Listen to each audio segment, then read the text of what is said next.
तो इतने समय तक सुख भोगता है और फिर वहाँ से आता है। इससे यह सिद्ध हो गया कि जीव आत्मा मुक्ति से लौट के आता है। नियत समय तक सुख भोगना और फिर संसार माना, ध्यान देना। मुक्ति में भी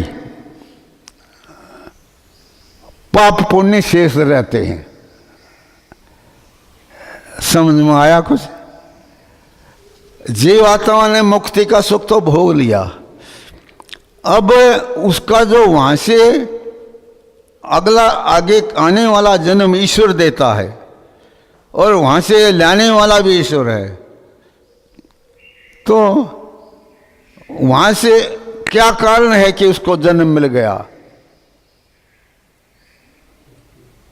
दूसरे स्थान पर आया है, पाप पुण्य तुल्यतया पुनर्जन्म कार्य थी। पाप पुण्य के तुल्य होने से पुनः परमात्मा माता पिता के संबंध में जो है जीव का जन्म देता है। तो सिद्धांतों को ध्यान में रखना, इनका कितना मूल्य है ये तो आप प्रयोग में लाते जाएंगे, उलझने आपके सामने आएंगी, उनको सुलझा देंगे। कोई भी व्यक्ति बिना इनके पढ़े पढ़ाए, इनके स्वाध्याय के बिना अपनी शंकाओं का समाधान नहीं कर सकता।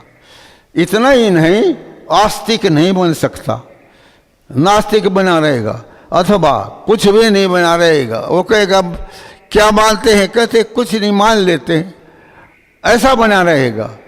विशुद्ध मनुष्य का स्वरूप लाना हो तो इन सिद्धांतों को बार बार पढ़ें, बार बार पढ़ाएं भी और मनन करते रहें।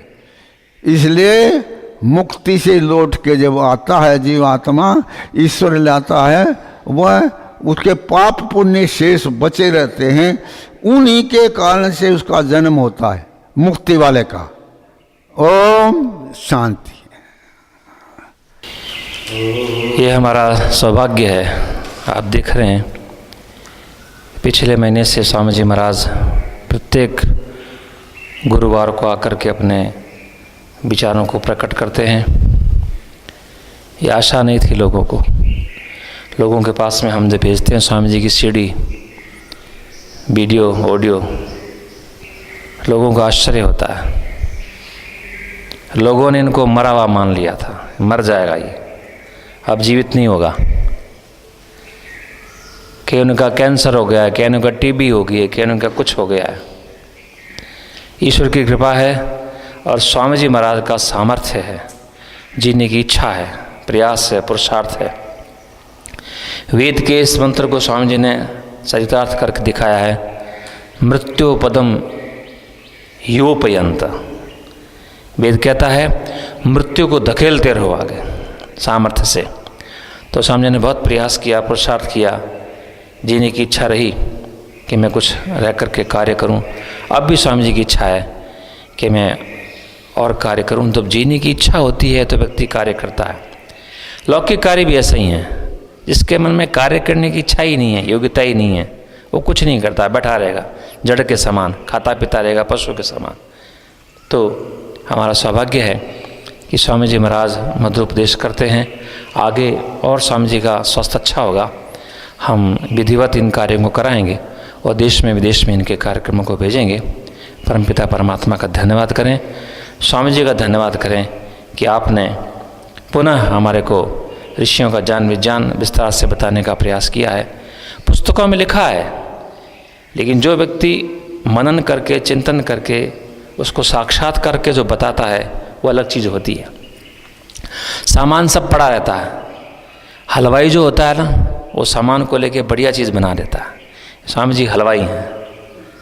वेद मंत्रों को, दर्शन के सूत्रों को, उपनिषद के श्लोकों को अपने ढंग से, अपनी बुद्धि से ईश्वर के साथ जुड़ करके हमारे सामने उपस्थित करते हैं तो आनंद आता है। हम स्वामी जी महाराज का धन्यवाद करते हैं कि यहाँ पर आकर के हमको उपदेश करते हैं। आगे हम प्रयास करेंगे कि स्वामी जी और भी अधिकाधिक इसका हमें लाभ प्रदान करें। अब शांति पाठ करेंगे। ओम द्यौः शान्तिरन्तरिक्षं शान्तिः पृथिवी शान्तिरापः शान्तिरोषधयः शान्तिः वनस्पतयः शान्तिर्विश्वे देवाः शान्तिर्ब्रह्म शान्तिः सर्वं शान्तिः शान्तिरेव शान्तिः सामा शान्तिरेधि। ओम शान्तिः शान्तिः शान्तिः। सर्वेभ्यो नमः। सबको सादर नमस्ते।